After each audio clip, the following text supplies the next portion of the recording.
ये पल तो है खुशी का बहुत ज़्यादा, लेकिन उससे ज़्यादा आगे के जो चैलेंजेस हैं उसके बारे में भी मुझे प्रिपेयर रहने के लिए ये पल जो है और मोटिवेट कर रहा है। तो प्राइड के साथ साथ एक तरीके से आगे वाले चैलेंजेस के लिए पैशन जो है वो ज़्यादा आ रहा है कि आगे भी कैसे करना है और यही चीज़ आगे बरकरार रहे, वही होप है मेरी। क्या क्या चैलेंज आपने अपने इस फ्यूचर जर्नी में देखे और आगे के किन चैलेंजों से लड़ने के लिए आप तैयार हैं, क्योंकि आप जिस तरह से देख पा रहे हैं हम आपके चेहरे पर खुशी है आज के कल को लेकर, तो क्या सोच रहे हैं आप? देखिए, एमबीबीएस की जर्नी चैलेंजिंग होती ही है अपने आप में ना, क्योंकि सबसे ज़्यादा पढ़ाई तो टफ़ मानी ही जाती है। जर्नी इतनी लंबी होती है, इसके साल ख़त्म ही नहीं होते। उससे ज़्यादा बड़ी बात ये होती है कि आपने किसी मरीज़ के दर्द को देखना, उसके दर्द को समझना और फिर उसके बाद दवाई या दुआ के बारे में सोचना, वो बात आप सोच पाते हो। तो उस ह्यूमन सेंस को अपने अंदर डेवलप कराना सबसे बड़ी जर्नी होती है। चैलेंज यही है कि आगे वाली जर्नी में इस दुनिया में अगर वो ह्यूमन सेंस मेरे में रहे, वो ह्यूमन चैलेंज जो है वो बना रहे, मेरा सोल बरकरार रहे, पेशेंट्स को पहचानने का, उनके दर्द को पहचानने का, वही मेरे लिए चैलेंज होगा।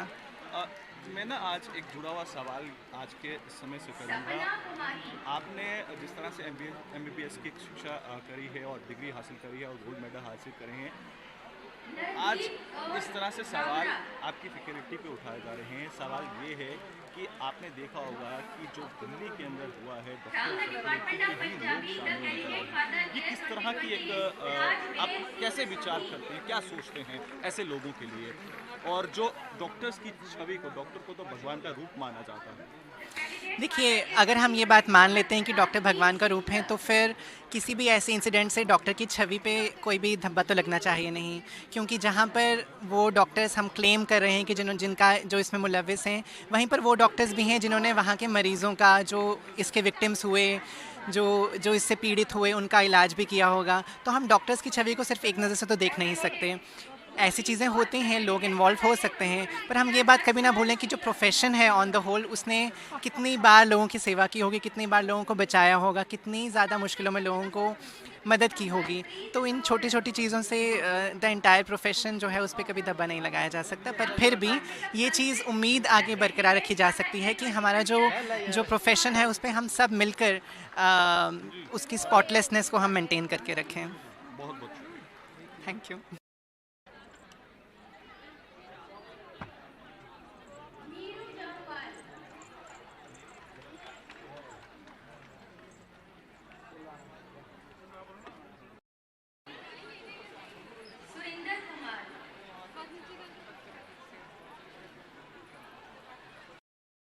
Rahul Sharma, Shweta, the candidates for the सबसे पहले मैम आपका नाम जानना चाहूँगा। जी सर, मेरा नाम डॉक्टर आरुषि शर्मा है। मैं डॉक्टर साहब, सबसे पहले तो आपको बहुत बहुत बधाई है आपके सफर को थैंक यू लेकर, सर। और आपको मेडल से भी नवाजा गया है और आपको बहुत बहुत शुभकामनाएं हैं। तो अपनी जर्नी को आप कैसे देख पा रही हैं, और आज उपराज्यपाल, मुख्यमंत्री यहाँ पर उपस्थित हैं। सर, ये journey 5.5 years of study with 1 year of internship के बाद कंप्लीट होती है, और ये journey without the effort and support of our parents, teachers, extended family, friends, इनके बिना कंप्लीट नहीं हो सकती है। 5.5 years is a very big time. वो किसी भी डिग्री को देना या किसी भी कॉस्ट को देना, उसमें आप अकेले कुछ नहीं कर सकते। You need the collaborative effort of everybody around you.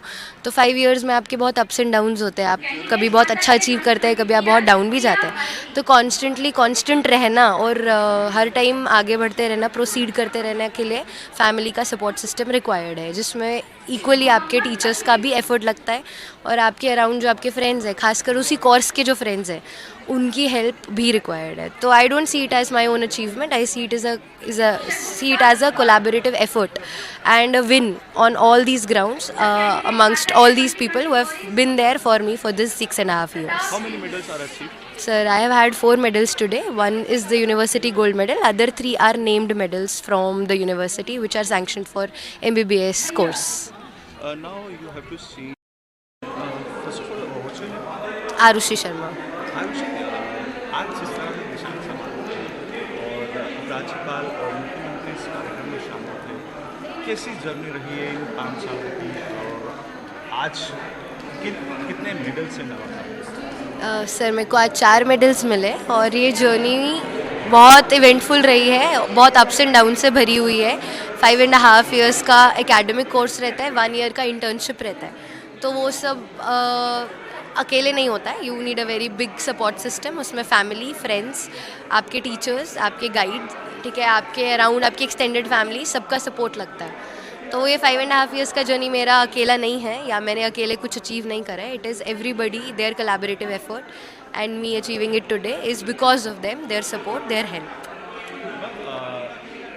इसके साथ साथ आगे की जर्नी को आप कैसे देख रही हैं और कैसे आप तमाम उन पेशेंट्स को, क्योंकि डॉक्टर्स को एक भगवान का रूप माना जाता है, तो कैसे आप अपने सफ़र में रहे हैं? सर प्रेजेंटली मैं अपने एकेडमिक करियर में ही प्रोग्रेस कर रही हूँ। For now I am pursuing my MS general surgery का कोर्स।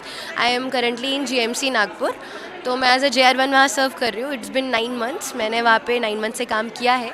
तो आगे भी हमारी ये 3 इयर्स की डिग्री रहती है, तो फॉर नाउ तो मुझे एक जनरल सर्जन बन के आगे सोसाइटी में जाना है। उसके बाद probably I will look forward to super speciality, but let's see अभी लाइफ कहाँ लेके जाती है, but for now I am there. साथ साथ ना एक अलग सा सवाल आपसे कर रहा हूँ। आपकी इसको भगवान का रूप माना जाता है और yesterday आपने देखा कि दिल्ली में जो टेरर इंसिडेंट हुआ उसमें डॉक्टर फैकल्टी जो है वो मेनली इन्वॉल्व नजर आए थे, तो ये कितना बड़ा प्रश्न? सर जो भी कल हुआ वो रिमोर्सफुल है, वो हम लोगों के लिए कोई मतलब वो ऐसा इवेंट नहीं है जिसके लिए हम कुछ स्पेशली डिफरेंटली बोल सके।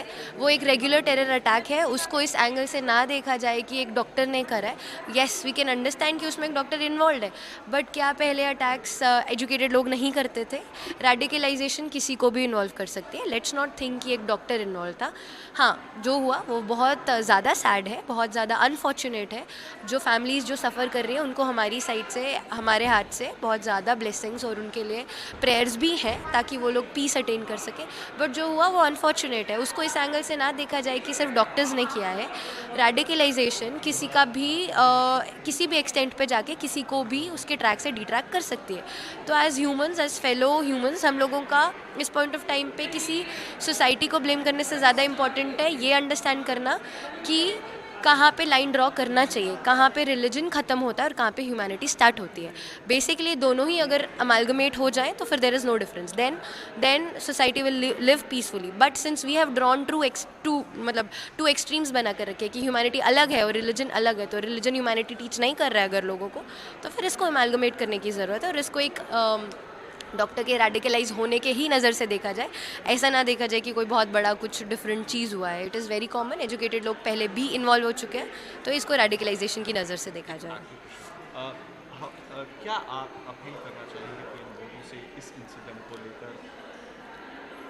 सर मैं कहीं पे भी टेरर अटैक होता है तो एग्जैक्टली जैसे जो प्रोटोकॉल फॉलो किया जाता है पीस अटेन करने के लिए, कल्प्रिट्स को कैच करने के लिए, एग्जैक्टली उन लाइंस पे ही हम लोग अपील करते हैं कि जो फैमिलीज़ ने सफ़र करा है उनके कल्प्रिट्स को जल्दी से जल्दी कैच करके उनको बिहाइंड बार्स रखा जाए और ऐसा आगे इंश्योर किया जाए कि ऐसा इवेंट दोबारा ना हो।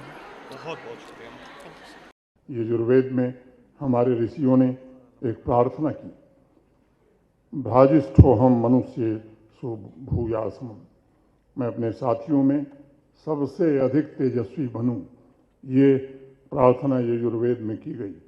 यह भाव